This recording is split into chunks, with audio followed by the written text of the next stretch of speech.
Addison disease इसके अंदर जो है वह क्या होती है कि एल्डोस्टेरोन का जब हाइपोसिक्रीशन या कम सिक्रीशन किया जाता है। और इसको एडिसन डिजीज किस लिए कहा जाता है, क्योंकि इसके अंदर इस रोग को सर्वप्रथम थॉमस एडिसन ने इसके अंदर कह सकते हैं सबसे पहले इसके बारे में बताया था, या इसका सबसे पहले डिस्क्रिप्शन किया गया था थॉमस एडिसन ने इसके अंदर। और थॉमस एडिसन कौन थे?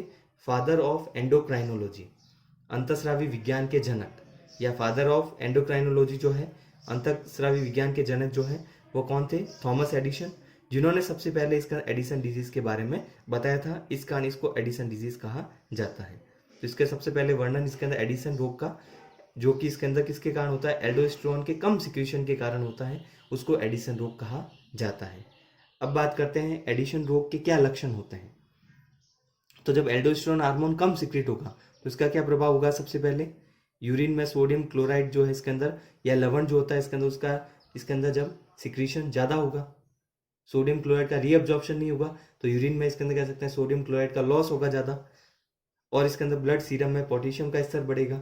तो जब इसके अंदर एल्डोस्टेरोन हार्मोन ज़्यादा इसके अंदर या नॉर्मल सिक्रीट होता है, कम मात्रा में सिक्रीट होता है, तो सोडियम क्लोराइड का रीअब्जॉर्प्शन नहीं करेगा, और पोटेशियम का वापस इसके अंदर कह सकते हैं यूरिन में एक्सक्रीशन नहीं करेगा। तो पोटेशियम का एक्सक्रीशन नहीं होगा तो ब्लड में पोटेशियम का लेवल बढ़ेगा, और सोडियम क्लोराइड का इसके अंदर रीअब्जॉर्प्शन नहीं होगा तो इसके अंदर कह सकते हैं पोटेशियम सोडियम क्लोराइड का लॉस इसके अंदर ज़्यादा होगा। ब्लड प्रेशर या रक्तदाब, शरीर का तापमान और बीएमआर इसके अंदर कम होगी इससे, क्योंकि यहाँ पर जैसे ब्लड प्रेशर और वॉल्यूम को जैसे सामान्य बनाए रखता है एल्डोस्टेरोन, और कम सिक्रीट होता है तो वहाँ पर टेम्परेचर भी शरीर का कम होगा, ब्लड प्रेशर भी कम होगा, और बीएमआर या बेसल मेटाबॉलिक रेट भी वहाँ पर कम होगी। उसके अलावा तीसरा इसके अंदर कह सकते हैं इसके अंदर लक्षण हो सकता है एडिसन रोग का, कि मस्कुलर वीकनेस या जिसे कहा जाता है पेशियों में कमजोरी आने लगती है। फोर्थ होता है इसके अंदर स्किन बुरी हो जाती है, ब्राउन हो जाती है। क्यों? क्योंकि हाथ और फेस या चेहरे की जो त्वचा है उसमें इसके अंदर मेलानिन का सिक्रीशन ज़्यादा होता है। तो हाथ और फेस की इसके अंदर कह सकते हैं स्किन जो होती है, त्वचा होती है, वहाँ पर जब इसके अंदर मेलानिन का सिक्रीशन ज़्यादा होता है, इस कारण इसके अंदर स्किन वहाँ पर ब्राउन हो जाती है या ब्राउनिंग हो जाती है, या जिसे कहा जाता है ब्रॉन्ज कलर की हो जाती है, ब्रॉन्ज हो जाती है कॉपर के कलर की, क्योंकि वहाँ पर मेलानिन ज़्यादा सिक्रीट होता है हाथ और फेस की त्वचा के नीचे। तो मेलानिन के सिक्रीशन के कारण भी ये इफेक्ट होता है। तो ये रोग इसके अंदर जो एडिसन डिजीज़ है, इंपॉर्टेंट इसके अंदर डिजीज़ है, जो कि इसके अंदर आपको पूछी जा सकती है कि एल्डोस्टेरोन के कम सिक्रीशन के कारण होने वाला ये रोग होगा। आपको इसमें ध्यान रखना है, और आपको इसमें जो इसके द्वारा होने वाले या उसमें कौन से लक्षण पाए जाते हैं वो आपको इसके अंदर लिखने होंगे। वेरी शॉर्ट आंसर में सीधा भी पूछा जा सकता है, या शॉर्ट आंसर में डिटेल में भी पूछा जा सकता है। नेक्स्ट इसके अंदर बात करते हैं आगे। एल्डोस्टेरोन का इसके अंदर हाइपर सिक्रीशन या ज़्यादा सिक्रीट किया जाता है, उसका क्या प्रभाव पड़ता है? एल्डोस्टेरोन के ज़्यादा सिक्रीशन जो होता है इसके अंदर, उससे जो सिंड्रोम होता है उसको कहा जाता है, एल्डोस्टेरोन ज़्यादा सिक्रीट हुआ तो उससे सिंड्रोम होता है, उसको कहा जाता है कॉन सिंड्रोम या कॉन्स सिंड्रोम। कॉन्स सिंड्रोम जो होता है एल्डोस्टेरोन के ज़्यादा सिक्रीशन के कारण होगा, और इससे क्या इफेक्ट होगा?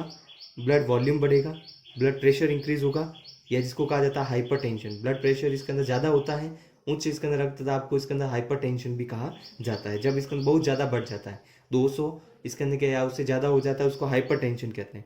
तो ब्लड वॉल्यूम बढ़ेगा, हाइपरटेंशन होगा, पॉलीयूरिया, बार बार यूरिनेशन के लिए जाना होगा। तो ये कंडीशन जो होती है कौन सिंड्रोम में पाई जाती है, और कौन सिंड्रोम एल्डोस्टेरोन के ज़्यादा सिक्रीशन के कारण होता है। अब बात करते हैं इसके अंदर नेक्स्ट, इसके अंदर सेकंड इसके अंदर जो कॉर्टेक्स के द्वारा सिक्रीट होने वाला हार्मोन है जिसको कहा जाता है ग्लूकोकॉर्टिकॉइड्स। तो फर्स्ट हो गया मिनरलोकॉर्टिकॉइड, इसमें आपको बताया एल्डोस्टेरोन, उसके कार्य, उसकी अधिकता या कमी से होने वाले रोग या सिंड्रोम। अब बात करते हैं ग्लूकोकॉर्टिकॉइड। ग्लूकोकॉर्टिकॉइड का क्या कार्य होता है? जैसे यह कार्बोहाइड्रेट, प्रोटीन और लिपिड के उपापचय या मेटाबॉलिज्म को इसके अंदर कह सकते हैं प्रभावित करता है। तो कार्बोहाइड्रेट, प्रोटीन और लिपिड का जो मेटाबॉलिज्म है उसके इसके अंदर कह सकते हैं मेटाबॉलिज्म को प्रभावित करने वाले जो हार्मोन होते हैं उनको ग्लूकोकॉर्टिकॉइड कहा जाता है। ग्लूकोकॉर्टिकॉइड के उदाहरण कौन से हैं? जैसे मिनरलोकॉर्टिकॉइड के उदाहरण क्या होते हैं? एल्डोस्टेरोन। तो इस प्रकार से इसके अंदर ग्लूकोकॉर्टिकॉइड का उदाहरण होगा कॉर्टिसोल और कॉर्टिसोन। कॉर्टिसोल और कॉर्टिसोल जो उदाहरण होते हैं वह ग्लूकोकॉर्टिकॉइड के उदाहरण होंगे। इसका सिक्रीशन ग्लूकोकॉर्टिकॉइड जैसे इसके अंदर या कॉर्टिसोल का सिक्रीशन जो किया जाता है अग्र पीयूष ग्रंथि के हार्मोन ACTH के द्वारा प्रेरित होता है।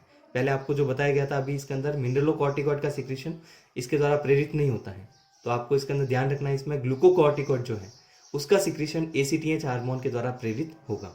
इसके अंदर आपको ध्यान रखना है कि मिनरलोकॉर्टिकॉइड का सिक्रीशन इसके अंदर जो होता है वह ACTH हार्मोन के द्वारा प्रेरित नहीं होगा। ग्लूकोकॉर्टिकॉइड का सिक्रीशन पीयूष ग्रंथि के हार्मोन ACTH के द्वारा प्रेरित होता है। अब बात करते हैं ग्लूकोकॉर्टिकॉइड या कॉर्टिसोल या कॉर्टिसोन जो होते हैं उसके क्या कार्य होते हैं उसके बारे में आपको बताते हैं। सबसे पहला कार्य होता है कॉर्टिसोल का, इंसुलिन हार्मोन के विपरीत कार्य करते हैं। इंसुलिन हार्मोन जो होता है इसके अंदर, इंसुलिन भी एक प्रकार का हार्मोन है, तो इंसुलिन हार्मोन के विपरीत जो कार्य करते हैं उसी को इसके अंदर कह सकते हैं कॉर्टिसोल कहा जाता है। तो इंसुलिन जो कार्य करता है कि ब्लड में ग्लूकोज लेवल जो होता है बढ़ेगा तो उसे ग्लूकोज से ग्लाइकोजन का निर्माण कर देता है लीवर में, लेकिन इसके विपरीत कार्य करेगा कॉर्टिसोल, तो ग्लाइकोजन को ग्लूकोज में परिवर्तित करता है। तो ग्लूकोज से ग्लाइकोजन बन रहा है तो वो तो किसका कार्य होता है इसके अंदर, इंसुलिन का, लेकिन इंसुलिन के विपरीत है, एंटागोनिस्टिक है, इसके कारण ये ग्लाइकोजन को ग्लूकोज में परिवर्तित करने का कार्य करते हैं। इसके अलावा स्ट्रेस के समय, स्ट्रेस या तनाव होता है उस समय यह हार्मोन जो होता है कॉर्टिसोल प्रोटीन और वसा को भी ग्लाइकोजन में परिवर्तित करता है और ये ग्लाइकोजन फिर ग्लूकोज में परिवर्तित होता है। तो ग्लूकोज जो है उसका निर्माण किसके द्वारा हो रहा है, यहाँ पर ग्लाइकोजन के द्वारा, लेकिन ग्लाइकोजन स्वयं किससे बन रहा है, प्रोटीन और फैट से। तो जो भी इसके अंदर कार्बोहाइड्रेट, बिना कार्बोहाइड्रेट के सोर्स हैं, तो बिना कार्बोहाइड्रेट के सोर्स जैसे इसके अंदर स्ट्रेस या तनाव के समय उसका भी उपयोग होता है। तो तनाव जब होगा तो प्रोटीन और वसा जो कि नॉन कार्बोहाइड्रेट है, कार्बोहाइड्रेट के सोर्स नहीं है, तो ऐसे प्रोटीन और वसा जो है नॉन कार्बोहाइड्रेट के सोर्स को ग्लाइकोजन में बदला जाता है और वो ग्लाइकोजन ग्लूकोज में परिवर्तित होता है। तो इस प्रोसेस को क्या कहा जाता है, ग्लूकोनियोजेनेसिस कहते हैं। ग्लूकोज का निर्माण हो रहा है लेकिन बिना कार्बोहाइड्रेट के सोर्स से होता है। ग्लाइकोजन का निर्माण या ग्लूकोज का निर्माण किससे हो रहा है, प्रोटीन और फैट से हो रहा है, इस कारण इसको ग्लूकोनियोजेनेसिस कहा जाता है। तो ग्लूकोनियोजेनेसिस को इसके अंदर कह सकते हैं बढ़ाता है कॉर्टिसोल हार्मोन या ग्लूकोकॉर्टिकॉइड हार्मोन। तो प्रोटीन हार्मोन या प्रोटीन या वसा से इसके अंदर ग्लूकोनियोजेनेसिस या ग्लूकोज का निर्माण को ग्लूकोनियोजेनेसिस कहा जाता है, उसको बढ़ाया जाता है कॉर्टिसोल के द्वारा और इंसुलिन के हार्मोन के विपरीत कार्य करता है इसके अंदर यहाँ पर कॉर्टिसोल हार्मोन। ये सभी जो इसके अंदर कह सकते हैं जो कार्य होते हैं। तो यहाँ पर स्ट्रेस के समय प्रोटीन और वसा को भी इसके अंदर कह सकते हैं ये ग्लूकोज में बदल सकता है ग्लाइकोजन के द्वारा, इस कारण इसे एंटी स्ट्रेस हार्मोन भी कहते हैं, तनाव में या प्रति तनाव हार्मोन भी कहते हैं। स्ट्रेस में कार्य करता है यह हार्मोन, तो स्ट्रेस को इसके अंदर, स्ट्रेस से बचाने के लिए हार्मोन इसके अंदर यूज किया जाता है जिसको कॉर्टिसोल कहा जाता है। तो एंटी स्ट्रेस हार्मोन किसे कहा जाता है, कॉर्टिसोल को, या जिसे कैसे कह सकते हैं, ग्लूकोकॉर्टिकॉइड्स को, जो कि आपके ऑब्जेक्टिव टाइप में कंपटीशन में भी पूछा जा सकता है या इसके अंदर यह कंपटीशन के अलावा आपके वेरी शॉर्ट आंसर या उसमें भी इसके अंदर इसके फंक्शन आ सकते हैं जो आपको याद करने हैं।